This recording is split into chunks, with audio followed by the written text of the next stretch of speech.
Warm welcome to another episode of the Video Talks podcast hosted by me, Carl Wallmark, here in the Quick Channel studio. Today I have Johnny Axelsson, Head of Social Media at PwC. Warm welcome here, Johnny. How are you today? Thank you. I'm fine and nice to be here. Nice to be here, I agree. And we have the fireplace here also in the background, It's warm, cozying it up. You feel the heat. Yeah. I'm super excited to have you here today. You're a social media wizard, and I'm so happy to interview you about picking your brain about social media, video, etc. But before we jump into my line of questions, can you briefly explain your background, your role at PwC, and what excites you right now? Again, nice to be here. Nice to meet you. And yes, I am working in PwC. We're a leader in tax, audit, and advisory services, and we are like a part of a global network spanning in 136 countries, so it's quite big. And my role as a head of social media is one part, and then I'm a team leader also for our broadcast unit. And I've been at PwC for 7 years, and I'm still learning a lot around our businesses. We're doing a lot of things, and it's a really exciting place to be at. And a lot of good colleagues in Sweden and all around the world. Something I'm interested in learning in your line of business, professional services that you guys in PwC operate in, is that you historically rely a lot on trust and your expertise, your competence, right? You sell, that's what you're selling basically, or helping your clients, moreover. So you operate in a trust-based industry. And how would you say that video and social media has helped modernize the brand that PwC is today? And how do you maintain that trust through video? Yeah, it's a good question, of course, and that's true. We work in a trust-based industry. Video and social media have helped make our brand more open, relatable by showing our expertise in a clear and engaging way, that they let us share, real people and real stories, which build trust while keeping the brand modern. Speaking of the brand, just a few months ago, PwC updated its global brand, and that's more like a clear signal that we are entering like a new phase in how we are position ourselves in the market. It's all about strengthening who we are and what we offer, and that's exciting for the whole network. And in a global brand project, I imagine, is how are you guys in Sweden involved in changing that or impacting that work? It's more like we as a whole network is doing exactly the same thing around the tone, how we are speaking to the clients, of course how the logo is looking, and what we are going out to the market with, and how we sound, how we look.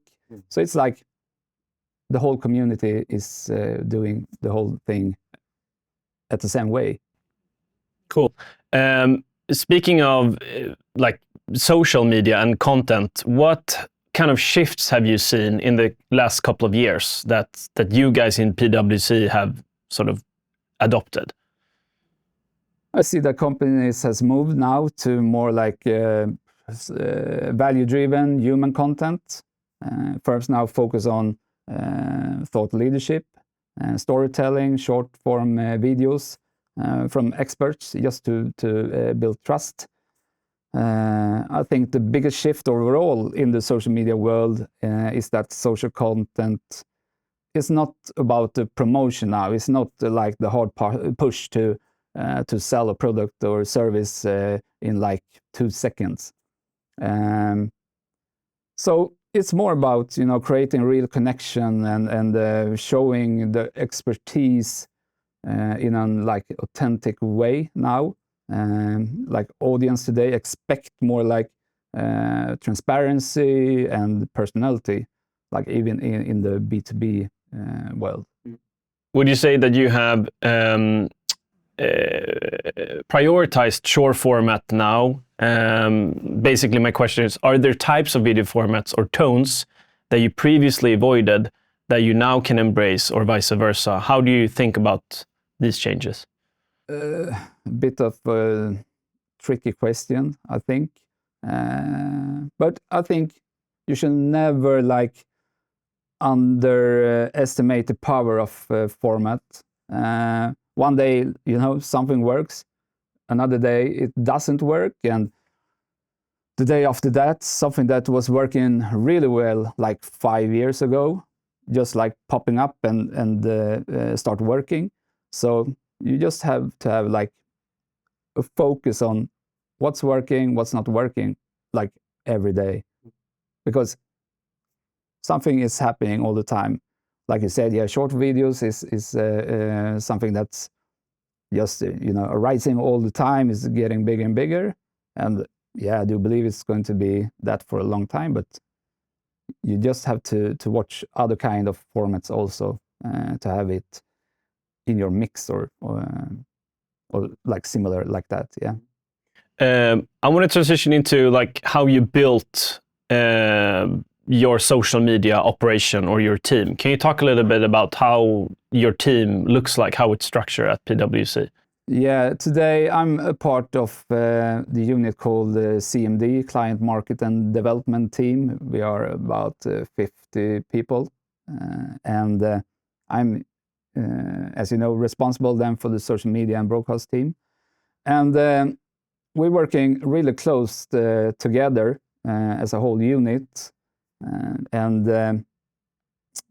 with the communications manager, of course, that are talking a lot around with the stakeholders and all that. And we have like every month like a clear vision about what kind of productions that we need to do, what's good to have, and all that. So we just try to make, of course, video as much as possible to everything that we're doing, because we do believe that video should be in the mix of the content that we are doing. It can be in a short way or a film that's more in a longer one. It depends on. And your video strategy at PwC, is this something that you have sort of pushed up to the management team, or has the management team, you know, told you guys, hey, you should be focusing on video? Like where does the video strategy sort of sit in the organization? I do believe that everybody, also people in the management team, realize and see by themselves when they are using their phones or their laptop. They see it's video all the time. And it doesn't matter if they are watching a newspaper's website, it's always a video around that, or if they watching social media platforms, they see video all the time. So I think they do understand. And of course, we are the experts in the marketing communications team, of course, so we talk to them and make them understand why it's important to do these kind of productions also. So I think they trust in us, and then they help us to stand in front of the camera and talk that way also to the audience or to clients. Cool. We're gonna talk about how you use like your stakeholders and subject matter experts a bit later. But what KPIs can you share that you prioritize when evaluating your video strategy? Like, what does success look like for you guys? Also a good question. It depends on the goal, I think. But engagement, of course, is a good KPI, and watch time matters, of course. It shows how people like find the content valuable. for us. So it's important to see how long do they watch what we have to say. So we are looking at that.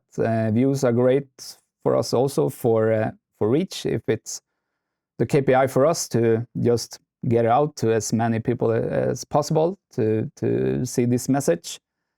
But we also look at the retention and for bigger campaigns, brand lift, to understand long-term impacts. Mm-hmm. How would you say you balance quality versus quantity in video output? Because we all know that video takes a lot longer to produce than text, for instance. For us, it's always premium, always come first.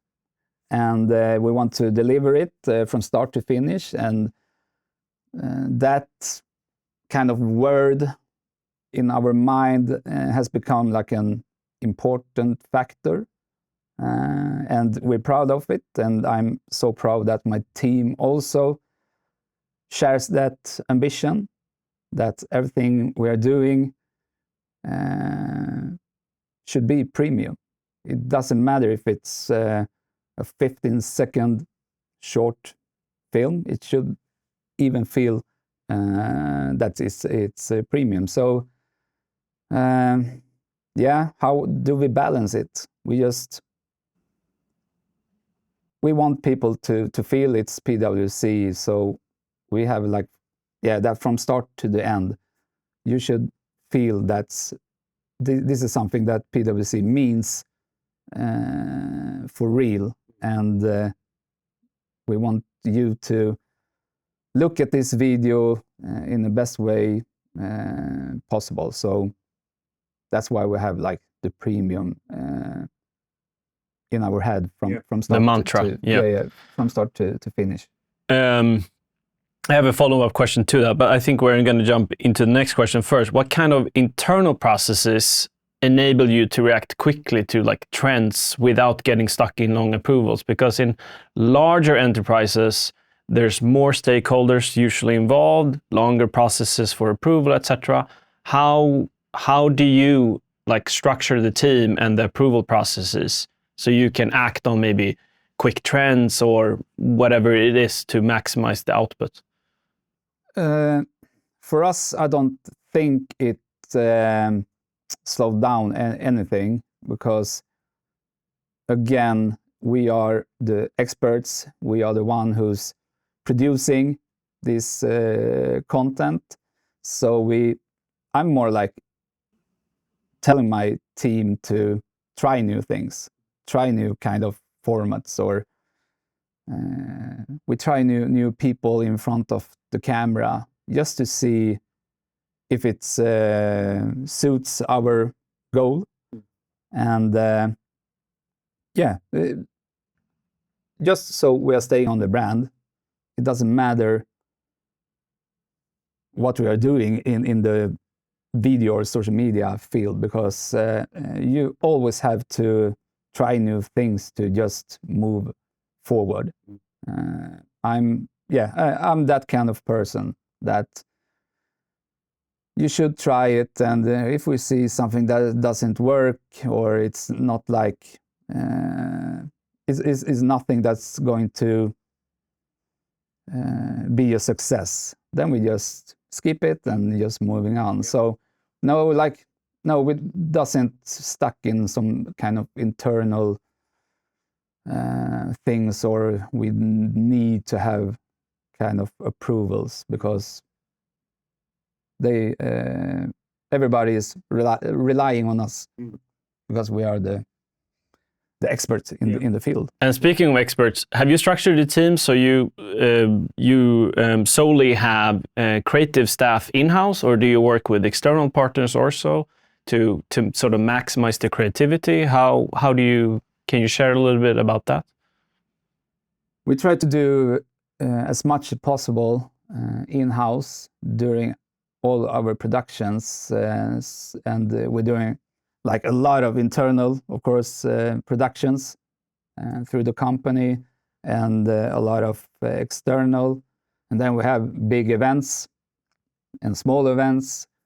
Some of them we are producing, some of them we have partnership with production teams that's helping us around that. But yeah, I do believe we try to do like as much as possible as we can by ourselves, because we know how we want to do it, and we have good people around us and in the teams. So yeah. Cool. I want to transition into thought leadership. That you mentioned a little bit about using your stakeholders as sort of subject matter experts and advocating for thought leadership, right? But what techniques can you share that you use to help experts feel comfortable in front of the camera? The stakeholders, your colleagues, basically. Yeah. First of all, we always want you to be yourself. That's like number one, because as you know, try to make someone be another person. That's not going to work in like a short period of time. So being real is for us like most important, and again, you don't need to be perfect, and you know, people connect with the personality with people that they see. So of course, sometimes we are helping them with like camera technique. How should they look in the camera or not in the camera, depending on if it's a panel discussion or if they just want to connect with the people and look directly in the camera. And we always try to be as calm as possible in the beginning and just make them feel good when they are entering the studio, or if we are filming somewhere else. And yeah, I do believe that now we have been focusing on video production for a really, really long time. So many of the people that are in our kind of production has been it for a couple of times now. So they, by themselves, learning what did I do great this time and what should I improve. Do you coach them? Do you give them feedback also? Yeah, of course. And the people love it because they want to improve and look at the best way that they can. So they listen always to us also. And we also have in the communications team, we have people that also training them before the real kind of production also to just stand in the camera and just talk. So yeah, we try to just make them feel as comfortable as possible. And the number one rule, just be yourself. That's a good start. Yeah, cool. I did some research. Of course, I have to do that ahead of this talk today, and I've noticed that you've done, or you're doing, a lot of short form videos.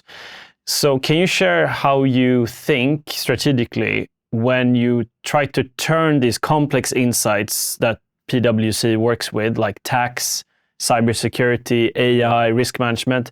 How do you turn that into engaging short form?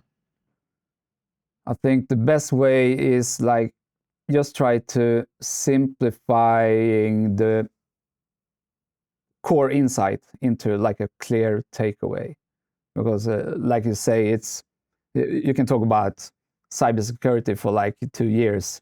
It's so big. So we always try to like, make it as clear as possible, depending on what you want to be like the output of it. Yeah, you know, visuals and motion graphics helps also like breaking down complexity. And yeah, and short formats I do believe works the best when you like want to focus on a key point. So we just try to, it can be like a big issue of something, but you just try to focus on one thing around that, and then just make a new video with another focus around that complex area you're talking about. So people don't need to listen to like 4 or 5 different kind of issues or whatever it can be in the same video when you do it in a short way. And it also, when we're talking about short videos, how long should a short video be? That's also something we are always talking about.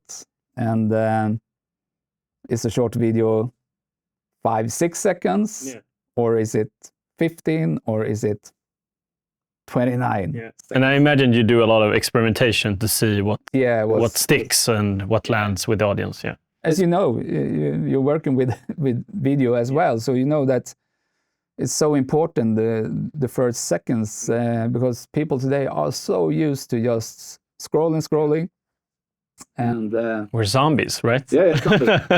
Scrolling zombies. Yeah, but it's the same in this industry. Yeah. You just have to find the right way to grab the attention. Yeah. So, and speaking of attention, do you guys in your team, do you script the experts? Do you plan the strategic narrative, the scripts that they're going to say in front of the camera? What works best here? Do they give you a draft that you then revise? Like, can you share a little bit about that? Yeah, it also depends on who's going to be in front of the camera. The experts are experts. They know what they are talking about, and we try to make it as comfortable as possible. We just want them to try not to have like as much scripts as possible, because we do believe that if they train themselves around exactly what they are going to say, when it's not like that long video production that they are going to talk in, we do try to make them be as real as possible. Just look into the camera and just do it in the best way. Of course, sometimes we help them with the scripts if it's needed, but we don't do it that much. So we just try them to do it without it as much as possible. What formats have you seen throughout the years have proven most effective for your video strategy?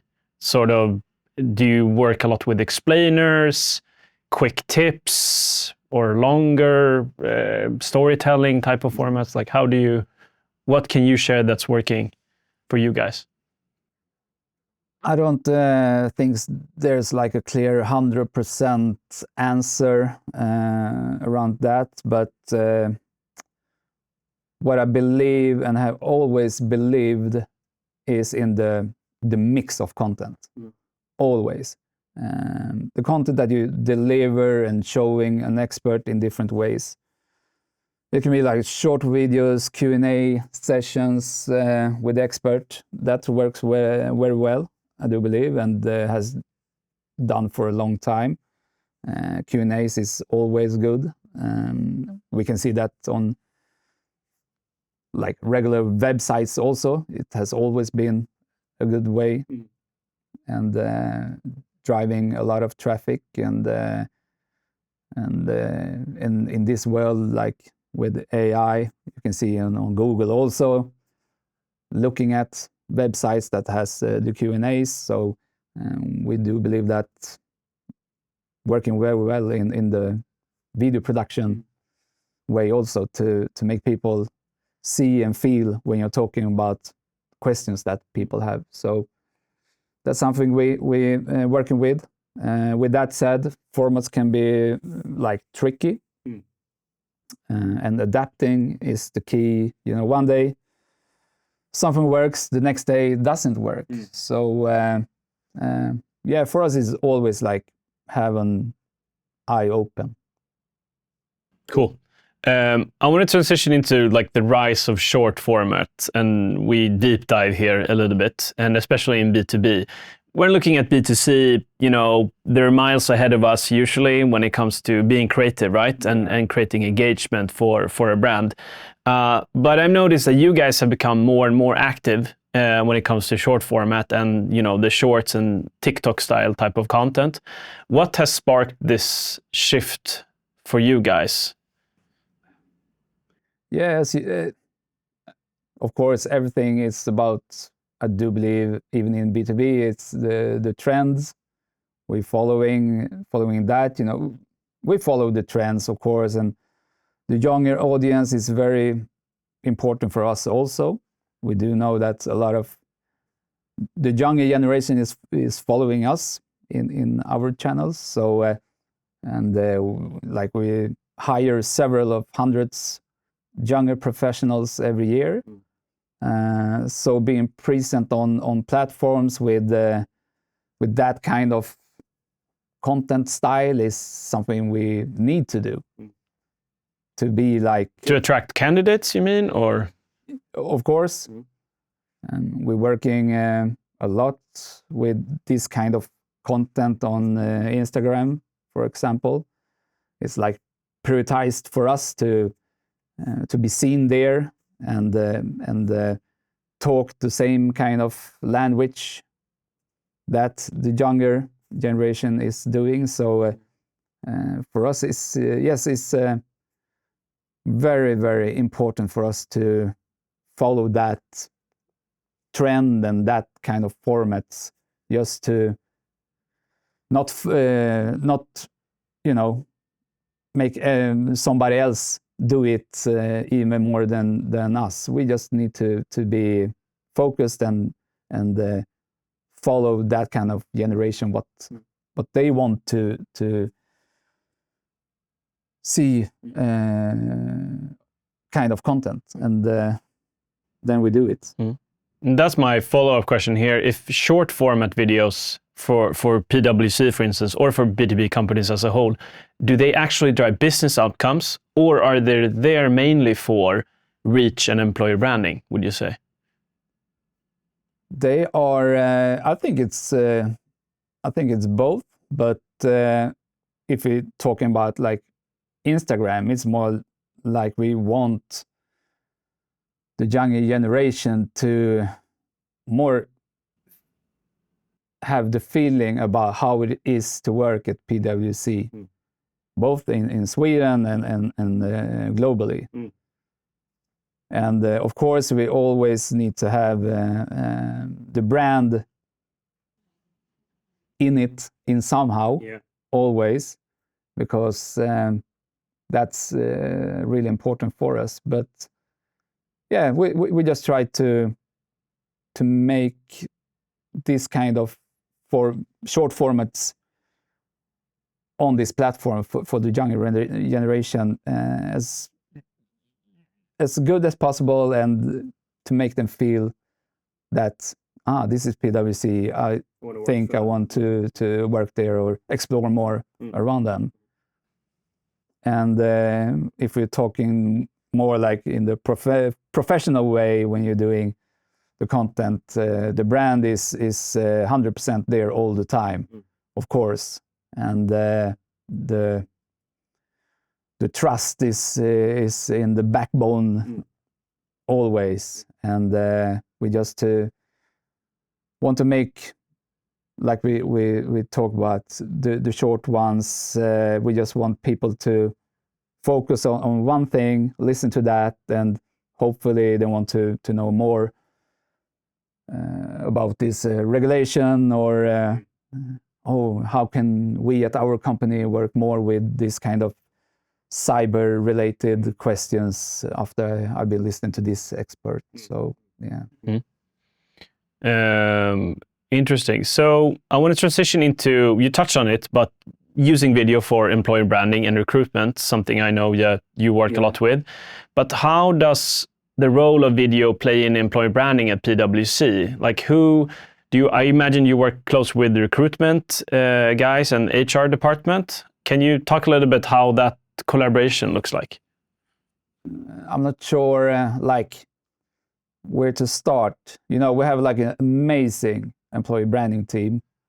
That's and they sit in your part of the organization or somewhere else? With HC, it's our name for HR, Okay. HC, and they are sitting, in another department in Stockholm, but also in other cities around Sweden. And it's like, as we already mentioned, the young audience today is so used to quick short clips. So that's something we do create like every day, I think. And the employee branding team is the one who's doing it for the most. And because they are talking a lot all the time with the younger professionals inside the company and outside when we are visiting them in different ways. And of course, we also help them in our studio in different kind of productions. So the employee branding team is something that means a lot for us when it comes to just, when it comes to the production of short form content to Instagram right now. So they are doing an amazing job, and we work from our department close with them also. So we always know what's happening, and we just try to make content all the time that suits our brand and goal, and that we were saying, that just make people understand that this is a really good place to maybe start your journey, your career. Mm. Thank you. And how do you showcase authenticity inside a large and complex organization, in your view? Is that something you talk about in your strategy, and how the perception will be for the audience, basically? Yeah, it's like starts in the company. Of course, for us, it's more like our experts and specialists always, aim to deliver the highest level. And the way of think is like a part of the culture. We also work in the trust-based industry. We help the clients to build trust. And that is at the heart of what we are doing. So I think the passion of that and the trust that we deliver is like the way how we show it. Do you have any examples of like the most or ineffective employer branding video or campaign that you've helped produce, and why did it work? I don't think I maybe have a specific video right now to just talk about, but yeah, we're working so closely with our own employees, and they are like often in the spotlight in our videos, which working very well for us, and that's what we are selling. It's our competence in the experts. So we want to show the audience out there who they are, and so they can see them when they are talking. And so we give them like their faces, their voices, and their stories. That's what we're doing. Cool.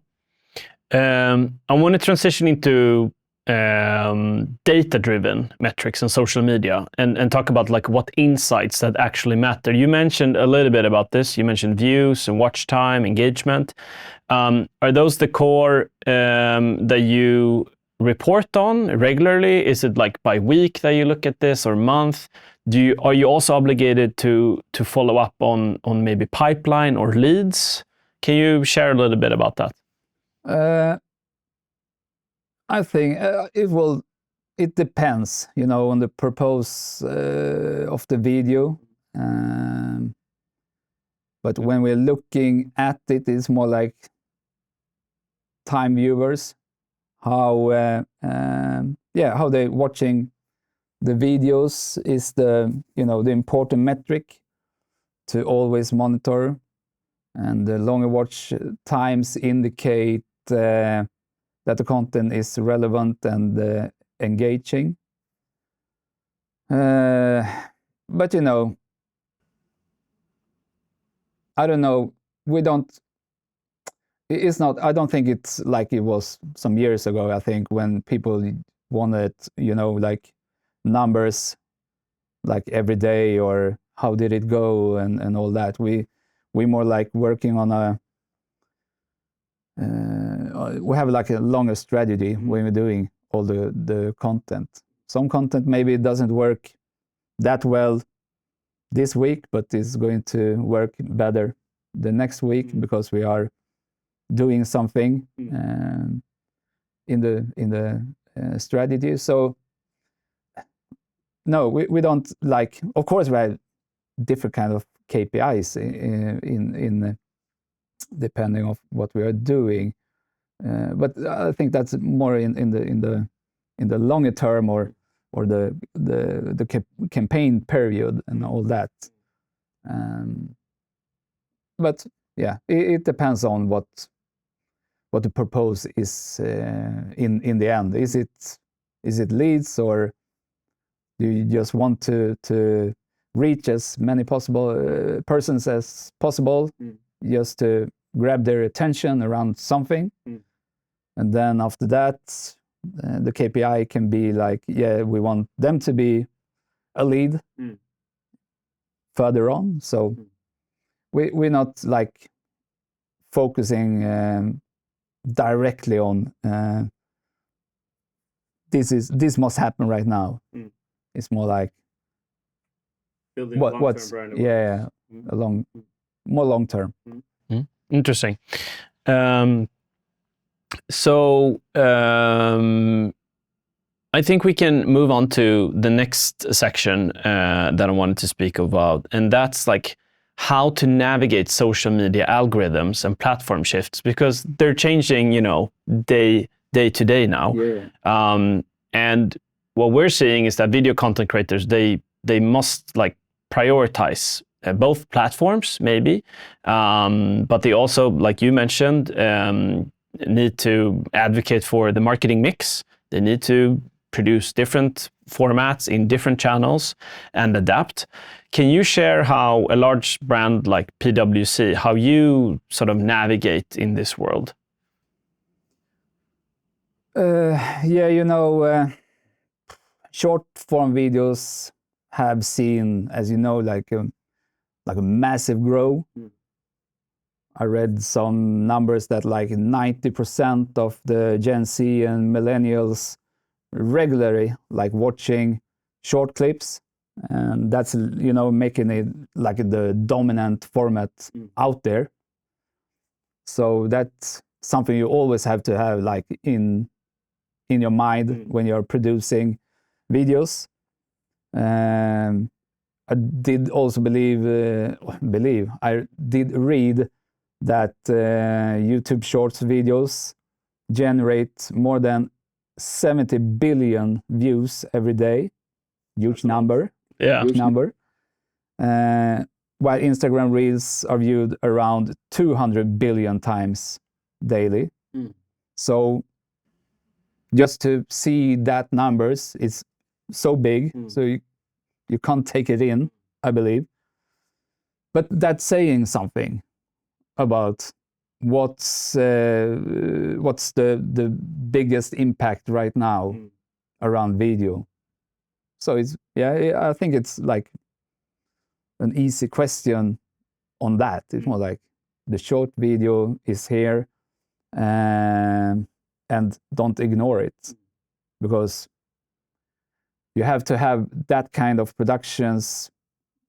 I do believe it was like some years ago, you always thought about, I need to do this perfect video it may be 5 minutes long, and now we're going to send it out, and hopefully people are going to watch the whole 5 minutes.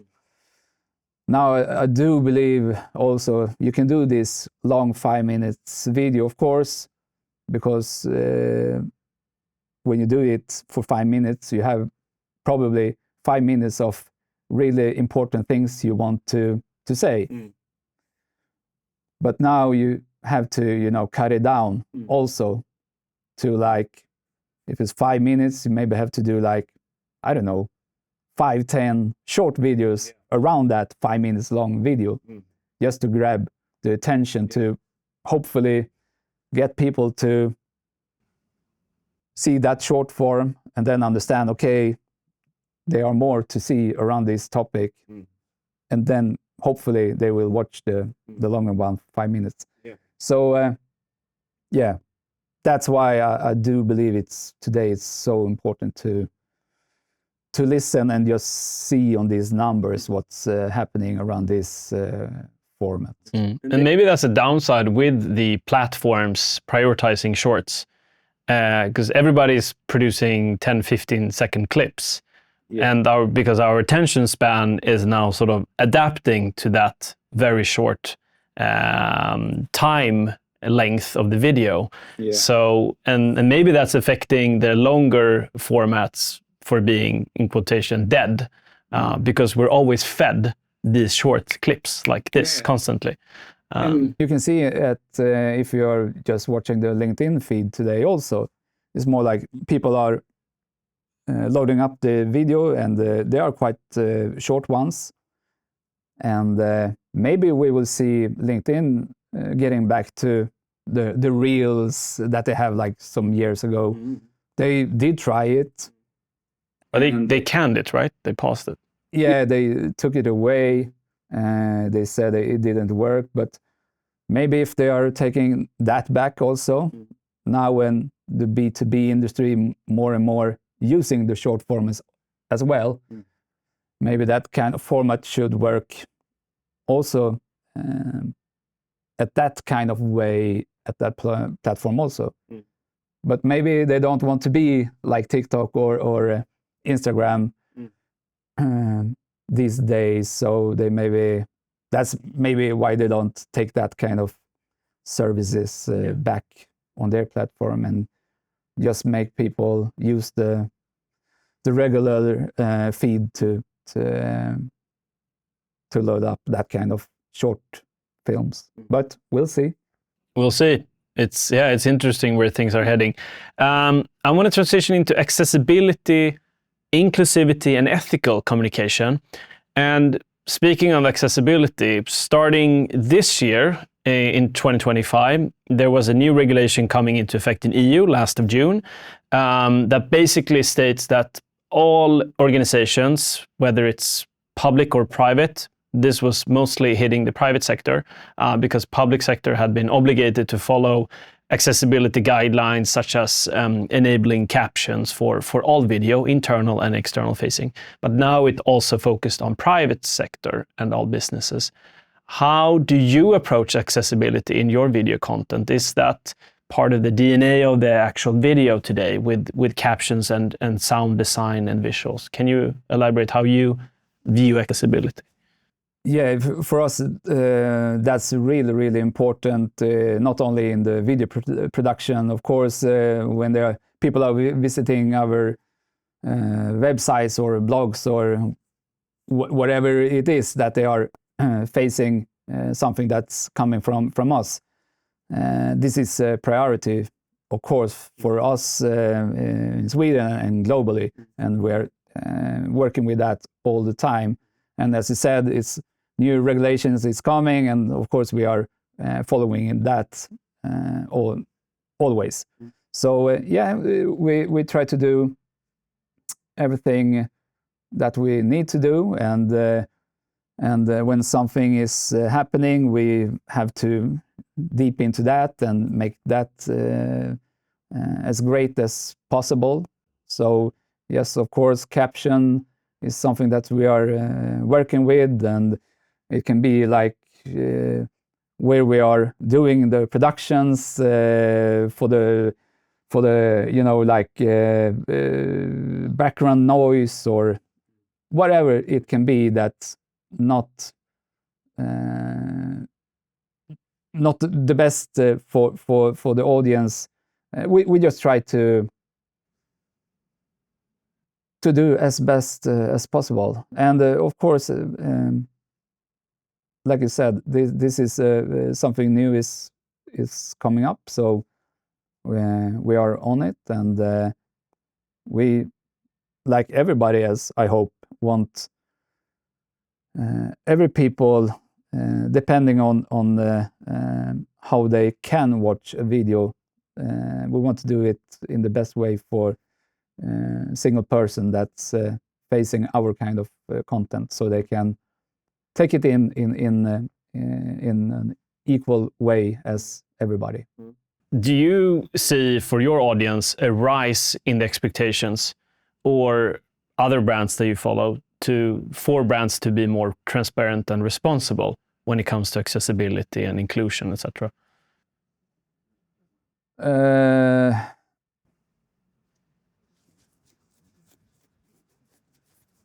Is it constant?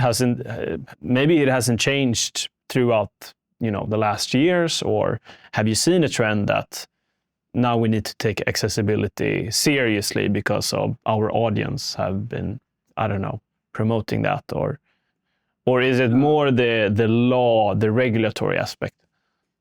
No, for PwC as a brand, this has always been priority. And as you said, it's always, not maybe always, but when it's coming new kind of regulations, that's for us, of course, priority to jump on, to make sure that we are doing the right thing. It's again, we are in the trust-based industry, and we ourselves is working a lot with regulations and helping other companies around that kind of issues or things that they need help with around this. So yeah, for us is something that's always been there, and what I know, I haven't heard someone has been reaching out to us and been talking about, have you thinking about that in your videos or that? But I'm happy people will hopefully they will do that if they find something that they think that we should providing with to help them see our content in a better way, so we can fix that. Of course. My last bit is about the future and maybe a bit of status quo on video in social media. But what emerging trends or trends that's happening right now, but also probably will happening in the future in video, what excites you the most right now? Of course, the vertical formats, and that's nothing new for you either, I think, to hear. And everybody's doing vertical videos. This was not like big in the B2B industry for, I don't know, like 2 years ago. It was the regular format, but now you don't see like that kind of formats. It's just like the vertical ones, even at that kind of platform and industry. So that's something that's, I think, going to be even bigger. Something maybe another thing is, like the silent videos. I still believe that a lot of people, I don't know, when you're traveling in the subway or walking in the street or in the morning in the bed, you don't necessarily have the sounds on. You're just scrolling, and that's why everybody is doing captions, of course, also. Not just only because you can't hear. It's more like you don't have the sound on. And so that's something I do believe is going to be still ahead. So that's why it's going to be really, really important to make this kind of captions, of course. What's more, yes, AI. That was my next topic, but how do you say AI is shaping video and social media and your role in PwC? Of course, we are using AI in different ways, of course, it's easy today to take a report with like 70 pages and just shorten down and make different kind of post of that and make our tone in it and train the AI to have the whole brand inside that. And so, yeah, of course, AI is it's helping us today, and it's going to help us even more, I think, in the future. And it's going to help a lot of companies out there that maybe don't have that much resources with like people who's writing content today. They can use AI in a better way. So that's something I want to lift up. I don't know if you're going to laugh or not, but I think it's so big in the States. I do know that, and I think in Latin America also. But live stream shopping, it's quite far away from the B2B world, but it has gone from the regular thing you saw on TV when you have like many years ago. You just had a number and your TV shop. Yeah. Your mother was calling the number. Today it's like is growing on TikTok, the live shopping thing, and it makes a lot of improvement around that. So it's not the B2B world, but I think because it's getting bigger and growing, maybe we can find something around that kind of concept. Is it something you can put in when you're doing your like product demos or webinars and all that? So I think we in the B2B industry should have some kind of eye open on that area, because that's growing, and I think we can find maybe something from that. Cool. Yeah, that would be interesting to see a spin-off in B2B. But if you and I were to sit in like two to 3 years' time, what do you think will define or like separate successful brands versus the ones that fall behind on social media? What will the successful one do that the unsuccessful ones will not do? Yeah, I think already in like 3 years, brands that win would be the ones who stay, real, make the content personal, and the companies that's moving fast with new tools that can help them to grow, and just keep an eye on always new formats to reach people.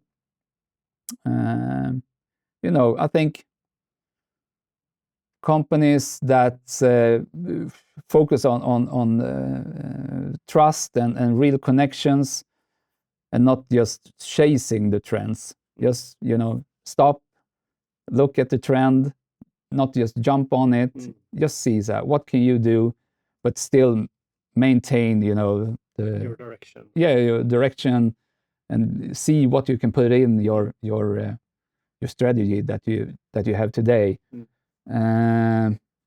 So I think that brands that don't adapt that will and don't show the real human behind the company and just rely on, I don't know, chatbots and don't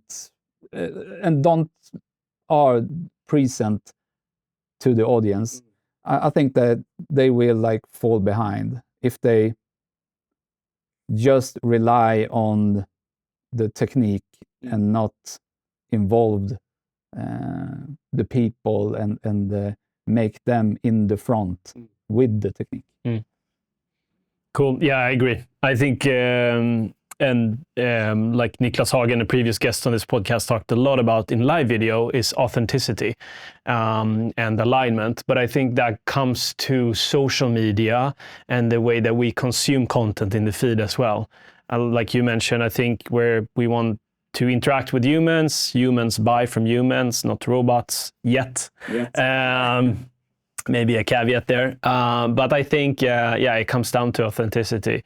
And especially in your business, people trust people, right? They want to buy from somebody that's knowledgeable, know what they're talking about, and have years and years of experience and can prove that competence as well. So. And that's why I think we have a lot of events, both digital, it's more like hybrid events. Yeah, because we do want people to come to sit so we can talk to each other in the real world, of course, also.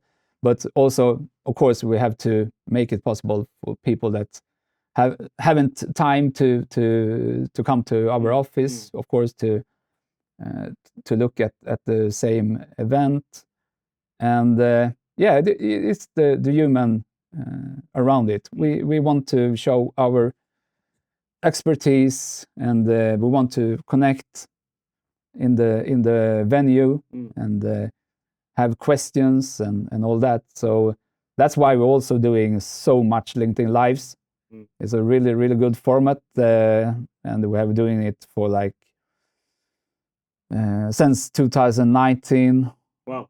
And we were first out in Europe and for a whole year. So we did try a lot in that area and still doing. And it's also the thing that you can connect live with your audience. So the human touch has to be there in this fast-moving AI environment world. I can only agree. The last question I always have for my guests as we're wrapping up the episode here, but who would you recommend to come on the podcast next to be interviewed by me and talk about video? Wow, good question. But maybe someone who's working in a more I'm fascinated with the big companies that's working in the retail industry. It can be I don't know, H&M versus some other big lager 157. It can be how do they work in a really in a world where the competition is so big, like the clothing industry. So I want to hear more about how do they work with their kind of strategy to be in the forefront. So if you find someone, I'll chase them down and I'll say hi from you. It should be cool to talk to them about. Awesome. Thank you so much, Johnny, for coming here today and sharing your insights from PwC and your role as head of social media. Thank you. Thank you. Bye-bye. Bye.